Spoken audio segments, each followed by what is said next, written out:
سنت یا نفل توڑنے پر قضا کا حکم۔ جاسم نور جلالی پشاور سے پوچھتے ہیں، ایک تو پشاور سے بھی ہیں اوپر سے جلالی بھی ہیں، ماشاءاللہ بھائی تو ڈبل جلال ہے۔ کہتے ہیں کہ اگر کوئی سنت یا نفل کی نیت کرے اور جماعت کھڑی ہو جائے اور وہ پہلی رکعت میں ہی سلام پھیر کر نماز میں شریک ہو جائے تو کیا اس پر سنت یا نفل کی قضا ہوگی یا نہیں ہوگی؟ دیکھیے، سنت یا نفل نماز شروع میں تو واجب نہیں ہوتی، لیکن جب آپ شروع کر لیں تو پھر اس کی تکمیل لازم ہے۔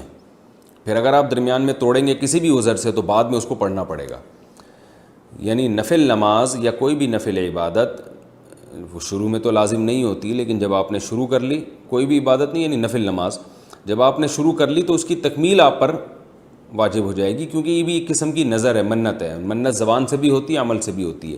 قرآن مجید میں اللہ کا ارشاد ہے وَأَتِمُّ الْحَجَّ وَالْعُمْرَةَ لِلَّهِ، حج اور عمرے کو اللہ کے لیے مکمل کرو۔ تو دیکھیں، حج تو چلیں پہلے سے فرض ہے، لیکن عمرہ تو فرض نہیں ہے، لیکن آپ نہیں کرتے عمرہ کوئی حرج نہیں ہے، لیکن جب آپ نے شروع کر لیا تو اللہ کہتے ہیں پھر اس کی تکمیل تمہیں کرنی پڑے گی۔ اسی طرح قرآن میں دوسری جگہ آتا ہے لَا تُبْطِلُوا أَعْمَالَكُمْ، اے ایمان والو اپنے عمل کو ضائع مت کرو۔ تو عمل آپ نے شروع ہی نہیں کیا تو کوئی بات نہیں ہے، لیکن جب آپ نے شروع کر لیا تو اس کو ضائع کرنے کی اجازت نہیں ہے۔